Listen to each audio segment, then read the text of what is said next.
everyone fine. HDK Nikhil ವಿರುದ್ಧ ಮತ್ತೆ ಕಿಡಿಕಾರಿದ್ದಾರೆ ಸಿಎಂ ಇಬ್ರಾಹಿಂ. ಜಾತ್ಯತೀತ ಶಕ್ತಿಗಳಿಗೆ ಜನ ಆಶೀರ್ವಾದ ಮಾಡಿದ್ದಾರೆ. ಸಿಎಂ ಇಬ್ರಾಹಿಂ ಈಗ ನಿಖಿಲ್ ಹಾಗೆ ಕುಮಾರಸ್ವಾಮಿ ವಿರುದ್ಧ ಮತ್ತೆ ಕಿಡಿಕಾರಿದ್ದಾರೆ. ಜಾತ್ಯತೀತ ಶಕ್ತಿಗಳಿಗೆ ಜನ ಆಶೀರ್ವಾದ ಮಾಡಿದ್ದಾರೆ ಅಂದರೆ ಕಾಂಗ್ರೆಸ್ ಅನ್ನು ಗೆಲ್ಲಿಸಿದ್ದಾರೆ. ಕುಮಾರಸ್ವಾಮಿ ಅವರು ನನ್ನ ಅಧ್ಯಕ್ಷಗಿರಿ ತೆಗೆದಾಗಲೇ ಹೇಳಿದ್ದೆ, ನಾನು ಒಂದು ಸಮುದಾಯದವರು ಕೊಟ್ಟಿಲ್ಲ ಅಂತ ಮಗ ಹೇಳಿದ್ದಾರೆ. ಅಂದರೆ ಮುಸ್ಲಿಂ ಸಮುದಾಯ ವೋಟ್ ಹಾಕಲಿಲ್ಲ ಅಂತ. ನಿಮ್ಮ ದೌರ್ಬಲ್ಯ ಮುಚ್ಚಿಕೊಳ್ಳೋಕೆ ಮುಸ್ಲಿಮರ ಮೇಲೆ ಆಪಾದನೆ ಯಾಕೆ ಮಾಡ್ತಾ ಇದ್ದೀರಿ? ಚನ್ನಪಟ್ಟಣದಲ್ಲಿ ಮುಸ್ಲಿಮರು ವೋಟ್ ಕೊಟ್ಟಾಗ ನಿಮ್ಮಜ್ಜ ಸಿಎಂ ಆದರು. ಆ ಸಂದರ್ಭದಲ್ಲಿ 16 ಜನ ಸಂಸದರಾದಾಗ ನಿಮ್ಮ ಅಜ್ಜ ದೇವೇಗೌಡರು ಪ್ರಧಾನಿಯಾದರು. ಸುದ್ದಿಗೋಷ್ಠಿ ನೋಡಿ ಅಯ್ಯೋ ಅನ್ನಿಸ್ತು. ಚಿಕ್ಕ ವಯಸ್ಸಿಗೆ ನಿಖಿಲ್ಗೆ ಹೀಗಾಗಬಾರ್ದಾಗಿತ್ತು. ಯೋಗೇಶ್ವರ್ ಲೋಕಲ್ ಅಭ್ಯರ್ಥಿ, ಆತನು ಒಕ್ಕಲಿಗ ಜನಾಂಗದವರು. ನಿನಗೆ ಇರುವಂಥ ಬಂಡವಾಳ ನಿಮ್ಮಜ್ಜ ಅಷ್ಟೇ ಅಂತ ಇಬ್ರಾಹಿಂ ಲೇವಡಿ ಮಾಡಿದ್ದಾರೆ.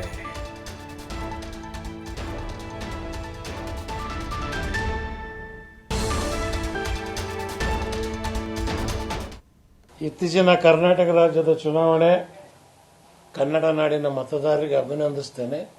ಜಾತ್ಯತೀತ ಶಕ್ತಿಗಳಿಗೆ ಕರ್ನಾಟಕ ರಾಜ್ಯದ ಜನ ಆಶೀರ್ವಾದ ಮಾಡಿದ್ದಾರೆ.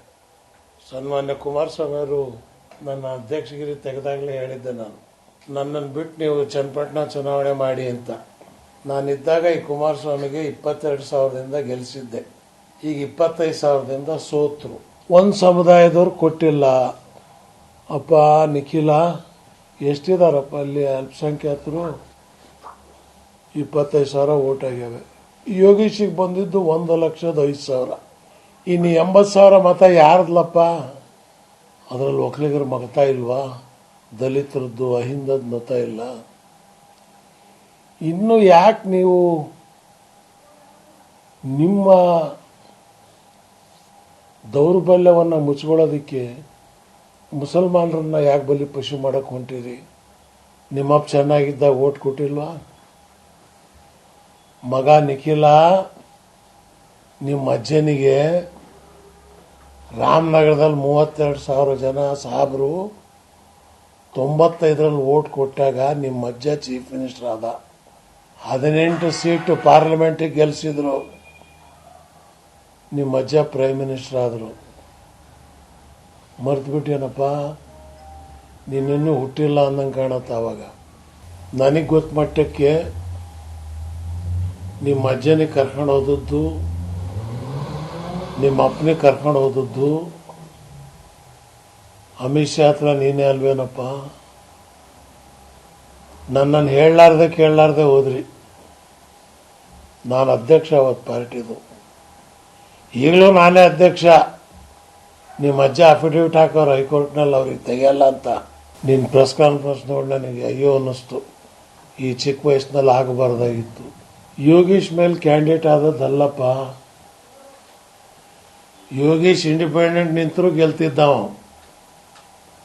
ಲೋಕಲ್ ಗಿರಾಕಿ 20 ವರ್ಷ 30 ವರ್ಷದಿಂದ ಕೆಲಸ ಮಾಡ್ಕೊಂಡವನೇ.